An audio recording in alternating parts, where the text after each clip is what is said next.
¿Puede alguien decir que es salvo sin sentir la menor de las dudas? Todo creyente ha luchado con esta inquietud en algún momento de su vida. Entonces, ¿cómo se puede estar seguro de la salvación? La respuesta la encontramos en 1 de Juan 5, versículo 13, que dice: Estas cosas os he escrito a vosotros que creéis en el nombre del Hijo de Dios, para que sepáis que tenéis vida eterna y para que creáis en el nombre del Hijo de Dios. La salvación se trata de una relación con nuestro Señor Jesucristo que viene como resultado de haber sido justificados por la fe. Como lo vimos en el programa anterior, no se trata de repetir unas palabras. Es una convicción profunda, una certeza basada en la obra de Jesús en nosotros. La certeza de la vida eterna es también alimentada a través de un estudio cuidadoso, minucioso de las Sagradas Escrituras. Esto nos ayuda a ver la luz en temas difíciles que podrían estar obstaculizando nuestra fe. Al desarrollar un estudio teológico basado en las Escrituras, somos alentados, somos fortalecidos y descansamos de todas esas dudas en esa paz que sobrepasa todo entendimiento que solo Dios nos da. No hay fórmulas mágicas que traigan seguridad de salvación. El apóstol Juan dice: estas cosas os he escrito. Hay mucho material en las Escrituras que nos ayudan en este tema. En la Biblia hay muchos pasajes que nos aportan confianza y alimentan nuestra seguridad conforme crecemos en el Señor, donde encontramos siempre sustento por medio de las promesas que encontramos en las Escrituras y por el sentir y vivir la obra del Espíritu Santo, quien da testimonio de que somos hijos de Dios. Las palabras de Jesús en Juan 5, versículo 24, nos dan una afirmación tan grande que despeja toda duda. Dice: de cierto os digo, el que oye mi palabra y cree al que me envió, tiene vida eterna, y no vendrá a condenación, mas ha pasado de muerte a vida. Aquí vemos a nuestro Señor Jesucristo declarando con total firmeza su autoridad para salvar, pero a la vez Él identifica a quienes reciben salvación como los que oyen su palabra y creen al que le envió. Es cierto que muchos oyen, pero no creen y por ende no obedecen, pero la soberanía de Dios no anula la responsabilidad humana de arrepentirse, creer y obedecer. Entonces, muchas personas en diferentes momentos, etapas de su vida, dudan sobre su salvación. Quizás han perdido la certidumbre de ser salvos como resultado de su desobediencia. También pueden estar dudando sobre su salvación y esto puede ser porque no son salvos y están siendo en realidad conscientes de que están viviendo una mentira. Es decir, si usted ha sido redimido, el Espíritu le hace repudiar la maldad, le enseña a amar lo bueno y desechar lo malo. Por lo tanto, si usted no está rechazando las obras de demonio, lo que está experimentando es un despertar de su conciencia. Examínese a usted mismo. La fe que solo es profesada, pero no va acompañada de acciones, es fraudulenta y por lo tanto no corresponde a la fe salvadora genuina. Santiago nos escribe en el capítulo 2, versículo 18, dices que tienes fe, entonces muéstrame tus obras, porque la fe sin obras es muerta. Ojo, Santiago no nos está diciendo que hay dos métodos de salvación, fe y obras, sino que establece un contraste entre dos tipos de fe. La fe viva que salva y la fe muerta que no puede salvar. Y lo hace con ejemplos muy claros en los siguientes versículos de este capítulo. Otra opción que puede estar estorbando en su seguridad sobre la salvación y que siendo usted salvo no le permita disfrutar de esa seguridad puede ser Satanás, el mentiroso, el acusador, que esté intentando que usted dude de algo que de hecho es verdad. Así que, ¿qué hacemos? Nos volvemos a las Escrituras y recordamos que nadie puede acusar a los escogidos de Dios. Es Dios quien los justifica, nos dice Romanos 8. La salvación es una posesión presente que tiene consecuencias eternas. Sentirnos salvos nos permite avanzar en medio de este mundo donde reina la maldad y aún en medio de las persecuciones, en medio de todo tipo de sufrimientos y penalidades, es la salvación, la que llena nuestro corazón de fortaleza. Nos da aliento porque sabemos que no depende de nosotros, sino de Cristo, que nos hizo salvos. Y Él no es hombre para que mienta, Él no es hombre para que se arrepienta. Dios es fiel por excelencia. La esperanza en el cumplimiento de las promesas de salvación de Dios es el ancla firme del alma que nos mantiene seguros en todo tiempo de tribulación y angustia. Estudiar las Escrituras, orar, congregarnos, buscar siempre el reino de Dios y su justicia nos permite experimentar un sentido genuino de certeza en nuestra salvación. Por medio siempre de la palabra de Dios se desvanecen las dudas, los temores desaparecen. Las Escrituras hacen que toda nuestra condición humana quede expuesta ante Dios. Hacen que el pecado más escondido se revele ante nosotros, porque nos permite vernos a nosotros mismos como nos ve Dios. Cuando aplicamos la verdad de las Escrituras en nosotros, entonces corremos a nuestro Salvador y somos guiados por Él, y ya no tenemos miedo, porque sabemos que el que comenzó la buena obra en nosotros la perfeccionará hasta el fin. A continuación, hemos preparado un importante estudio sobre este tema. Permanece con nosotros y al final recuerda compartir este programa. La necesidad de seguridad es uno de los elementos básicos y esenciales de la vida humana. Necesitamos sentir un control de nuestro presente, pero también predecir en algún modo nuestro futuro. Las incertidumbres generan ansiedad. Las incertidumbres generan desconfianza. Aquello que se escapa de nuestro control, aquello que se escapa de nuestras manos, nos hace sentir vulnerables.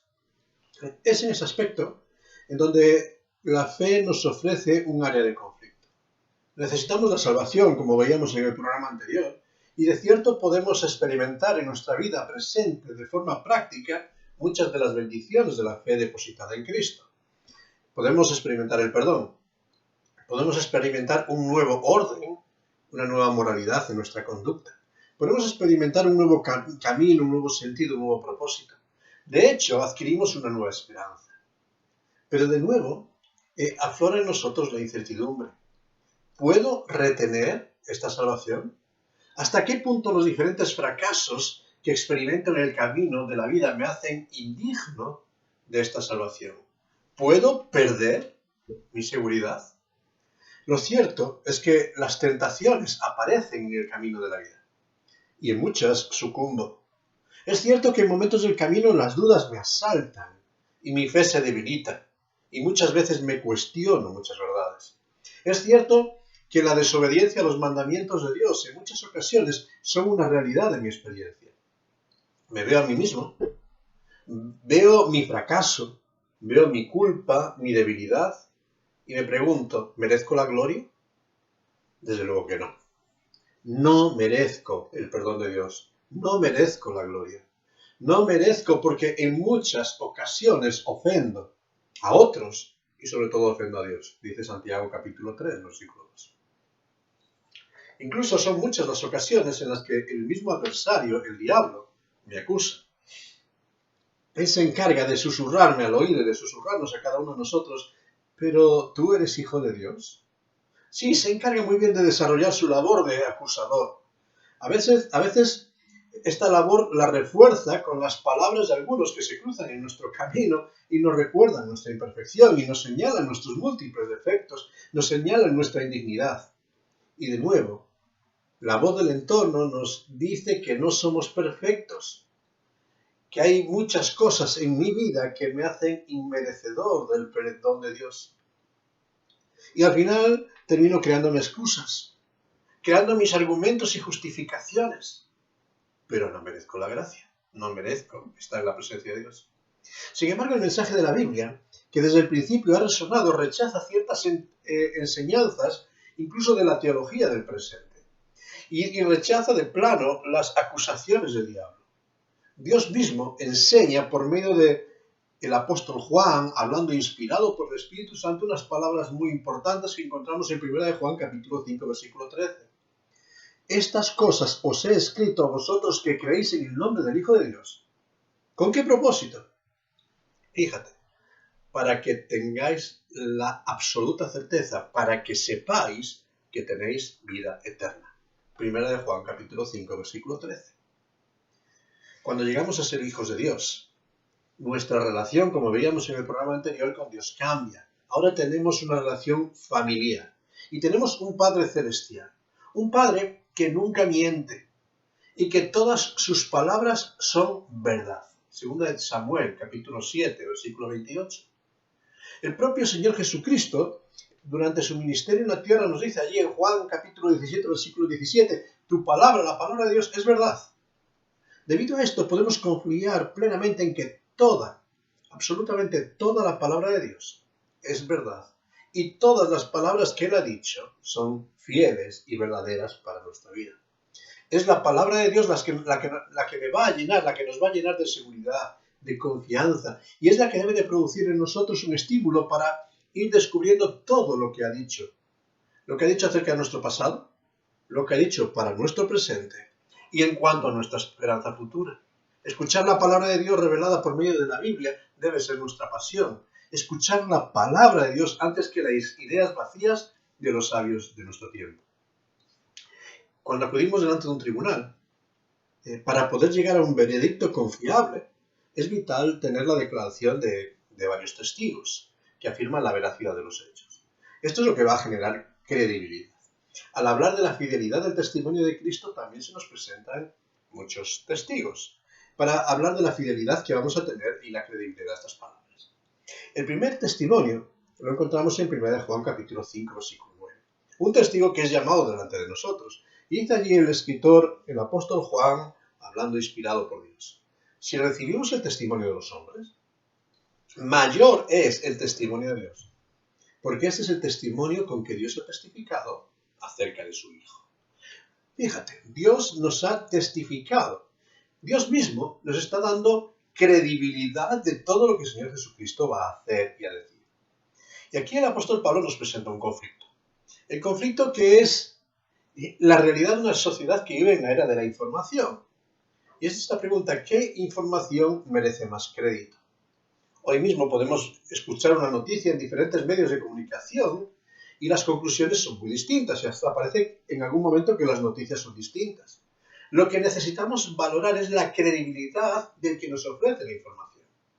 Y aquí Juan nos confronta con dos fuentes de información. La información de los hombres, de las criaturas. Por otro lado, la información aportada por Dios, el Creador. Muchas ideas teológicas, muchas enseñanzas acerca de Dios o de la revelación dada por Dios mismo, muchas informaciones que están llegando a nuestra mente y a veces contradictorias. La cuestión es a quién creer. ¿Sabes? En Edén, la humanidad ya escogió creer a la criatura y las consecuencias fueron catastróficas. La criatura hizo uso de las palabras de Dios mismo para tergiversarlas, para darle un pequeño matiz. Hoy en día la criatura toma la apariencia de palabras de verdad, toma palabras de la palabra de Dios incluso, y las tergiversa. Y tergiversa la relación de Dios. Y hacemos caer al ser humano en todo tipo de inseguridades. ¿Cuál es el testimonio que Dios nos ha dado acerca del Señor Jesucristo?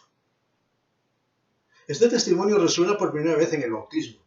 En el bautismo del Señor Jesucristo nos dice allí en el Evangelio de Mateo, capítulo 3, 17, que una voz del cielo descendió para decir, este es mi Hijo amado, en quien tengo toda mi complacencia. Dios mismo nos dice que la buena voluntad de Dios se revela en el Señor Jesucristo. Pero después de esto, ya allí en el monte de la transfiguración, donde se va a manifestar toda la gloria de Dios en el mismo Señor Jesucristo, esta afirmación se le añade un pequeño matiz. Este es mi Hijo amado en quien tengo toda mi complacencia, a Él oíd. Este es el testimonio del cielo. El testimonio de Dios mismo que nos dice, escucha a Cristo por encima de cualquier otra visión. Él es la verdad. Ahora, si Dios es fiel y debe de ser atendido, entonces el segundo testigo que tenemos que llamar a colación es el mensaje que Dios nos ha dejado por medio de las Escrituras. Las Escrituras reveladas, inspiradas y sopladas en los hombres de Dios. Allí, el Señor Jesucristo mismo nos lo dice en Juan 5:39. Escudriñad o escudriñáis, las dos lecturas pueden valer en este texto. escudriñad las Escrituras, porque a vosotros os parece que en ellas tenéis la vida eterna, y ellas son las que dan testimonio de mí. La palabra de Dios, que es verdad, nos dice con claridad que tenemos vida eterna. Aquellos estudiantes insaciables que hablaba el Señor Jesucristo, que eran los fariseos, les confrontaba con un segundo problema. Y es que no recibían el testimonio de las Escrituras. A veces nos acercamos a la palabra de Dios para que reafirme lo que nosotros queremos oír. Los judíos no querían ver a Jesús en su mensaje. Y por eso rechazaron el testimonio de la verdad. Hoy podemos acercarnos para sostener y defender nuestras inseguridades y buscamos argumentos de todo tipo. Pero la Escritura toda nos dirige en una misma dirección, a Cristo. Cristo que dio su vida en rescate, Cristo que ofrece su gracia para que todo aquel que en Él cree no se pierda, mas tenga vida eterna. Una salvación de gracia, no para el que la merece, sino para el que cree. Nosotros no podemos alcanzar la grandeza del don de Dios. Y a veces ponemos todo tipo de manifestaciones visibles que aseguren la salvación, en lo que hacemos, en cómo vivimos, en cómo nos comportamos. Todo tiene que ser un testimonio. Reglas que, al igual que los fariseos ponían, nadie pudiera cumplir y nadie puede cumplir. Sin embargo, el mensaje de las Escrituras, sencillo, primario, es este. Porque por gracia sois salvos. Por medio de la fe. Y esto no depende de vosotros, es un regalo de Dios. Efesios capítulo 2, versículo 8. La salvación no es de nosotros, por tanto, ni su adquisición, ni su mantenimiento depende de nosotros. Es un regalo de la pura gracia de Dios. Y en tercer lugar, llegados a este juicio de testimonios, vamos a ver cuál es el testimonio de Dios. Este es el testimonio. Dice 1 Juan capítulo 5, versículo 11, que Dios nos ha dado vida eterna. Y esta vida está en su Hijo. Fíjate, este es el resumen de todo el mensaje de las buenas nuevas del Evangelio. Dios nos ha dado vida eterna y esta vida está en su Hijo. ¿Sabes? Recibimos un testimonio completo que sostiene la promesa eterna, que la salvación está en Cristo y el que tiene a Cristo tiene de seguro la vida eterna. Tener a Cristo es haberle recibido por medio de la fe. Y esta es la seguridad que nos enseña Dios mismo. No hay otro argumento. Estos testimonios nos enseñan que podemos estar completamente seguros de nuestra salvación. Porque la Biblia, que es verdad, así lo dice. Al aceptar el testimonio que Dios nos ha dado por medio de su palabra, el creyente tiene tres promesas esenciales en la vida. Y así lo va a enseñar el Señor Jesucristo también, ¿verdad? Juan capítulo 5, 24. Fíjate lo que nos dice allí el Señor. El que oye mi palabra y crea al que me envió, tiene vida eterna, y no vendrá a condenación, mas ha pasado a muerte. El que oye mi palabra y cree en el que me envió, cree en Dios mismo, dice el Señor Jesucristo. Y así va a señalarnos que el que acepta el Evangelio en primer lugar, tiene vida eterna. Fíjate los tiempos verbales, tiene una certeza, sin lugar a dudas, no es una realidad del futuro, sino es una herencia del presente, tiene vida eterna. En segundo lugar, nos dice que por medio de la fe, de cara al futuro, no tendrá condenación. Una seguridad, una certeza que trae consuelo para nuestras vidas, una certeza que no se puede volver a la condenación. El apóstol Pablo lo va a decir cuando escribe a los romanos, ninguna condenación hay para los que están en Cristo Jesús. Para aquellos que tienen al Hijo, no hay condenación. Aquellos que viven en Cristo. Y en tercer lugar, hay algo que ha sucedido en el pasado por medio de la fe, sino que ha pasado de muerte a vida. Fíjate, una realidad que ya se ha cumplido. La resurrección es real y la vida eterna es real en aquel que ha creído. ¿Sabes? De una forma muy gráfica, el Señor Jesucristo nos va a enseñar estas verdades por medio de ilustraciones. Y va a hablarnos de la realidad de aquellos que hemos creído en el Evangelio, que pasamos a una nueva relación con Él como pastor de un rebaño. Él es el pastor, nosotros las ovejas en este rebaño. Y es importante la imagen que usa el Señor.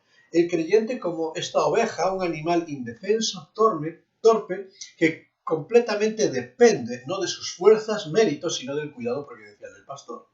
La oveja no puede hacer nada por sí misma. depende para su seguridad, para su sustento, absolutamente del pastor. Y esa es la relación que tenemos con Cristo. Él es el buen pastor. Y así, hablando en esta figura, nos enseña allí en el Evangelio de Juan, capítulo 10, versículos 27 al 30. Dice esas palabras tan aleccionadoras. Mis ovejas oyen mi voz, y yo las conozco y me siguen, y yo les doy vida eterna, y no perecerán jamás, ni nadie las arrebatará de mi mano. Mi Padre que me las dio es mayor que todos, y nadie las puede arrebatar de la mano de mi Padre. Yo y el Padre uno somos.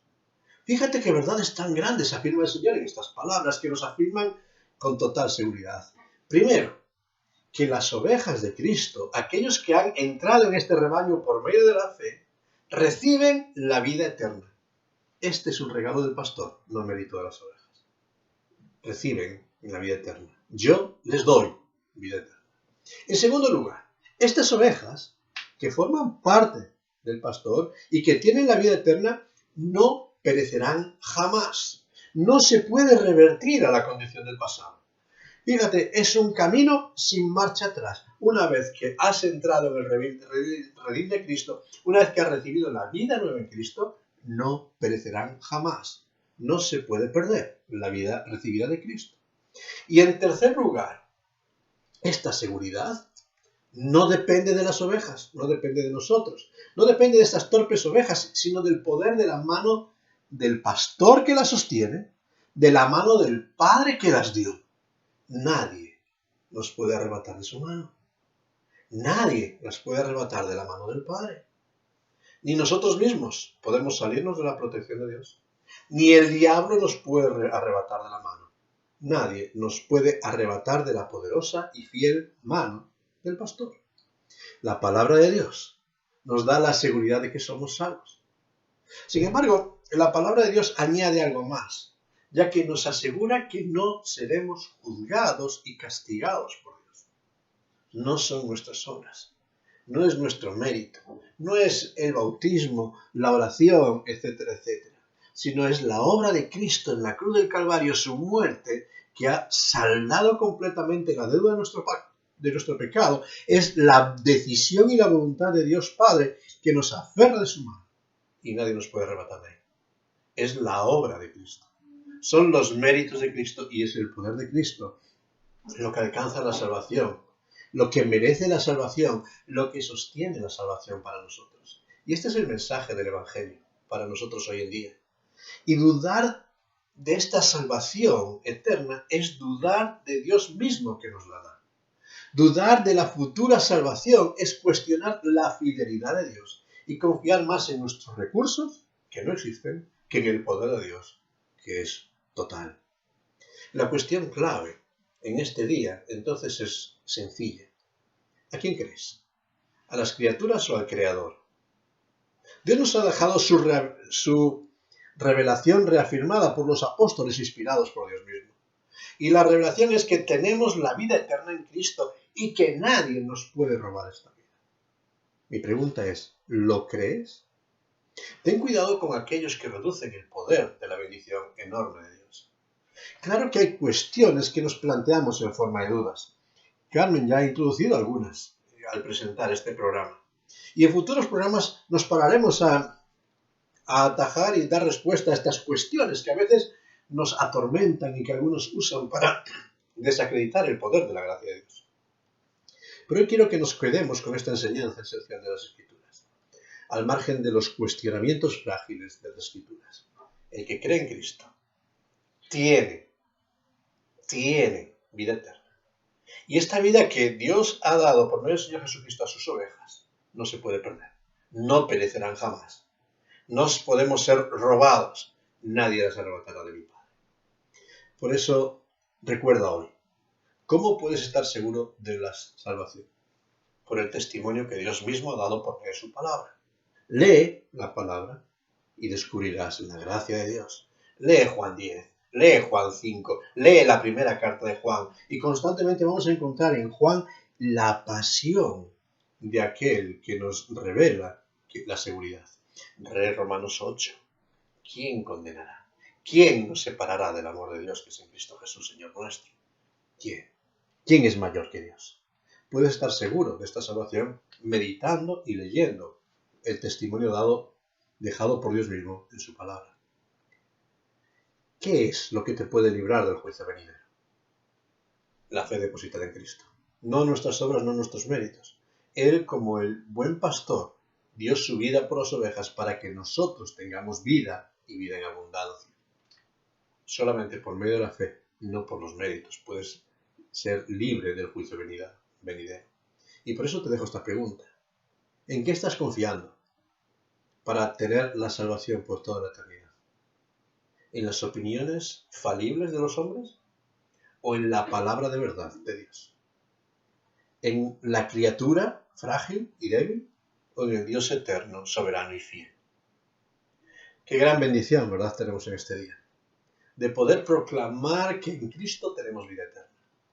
Por ello, yo te invito a que hoy deseches toda duda y temor y te aferres a Cristo. Él es tu seguridad. Sé agradecido por un regalo tan grande y no olvides de dar gracias cada día a Dios por una salvación tan grande.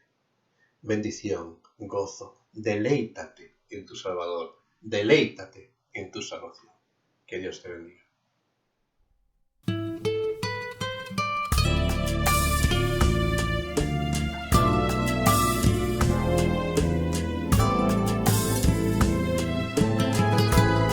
Merecedor de alabanza, aquel que vino a salvarme.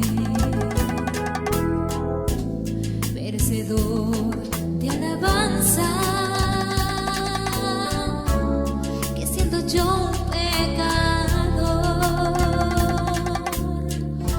no escatimó su linaje para morir en la cruz. Merecedor de alabanza, por los siglos a Jesús. El día en que no le alabo, el alma se me entristece, pues donde no hay alabanza, Él no puede estar presente. Un sacrificio tan grande no puede pasar por alto. 3 veces le digo santo, aunque crean que estoy loca. El día en que no le alabo, el alma se me entristece, pues donde no hay alabanza, Él no puede estar presente. Un sacrificio tan grande no puede pasar por alto. 3 veces le digo santo, aunque crean que estoy loca. Merecedor de alabanza, aquel que vino a salvarme. Merecedor de alabanza, que siendo yo un pecador, no escatimó su linaje para morir en la cruz. Merecedor de alabanza, por los siglos a Jesús. El día en que no le alabo, el alma se me entristece, pues donde no hay alabanza, Él no puede estar presente. Un sacrificio tan grande no puede pasar por alto. 3 veces le digo santo, aunque crean que estoy loca. El día en que no le alabo, el alma se me entristece, pues donde no hay alabanza, Él no puede estar presente. Un sacrificio tan grande no puede pasar por alto. 3 veces le digo santo, aunque crean que estoy loca. Santo, santo. Santo,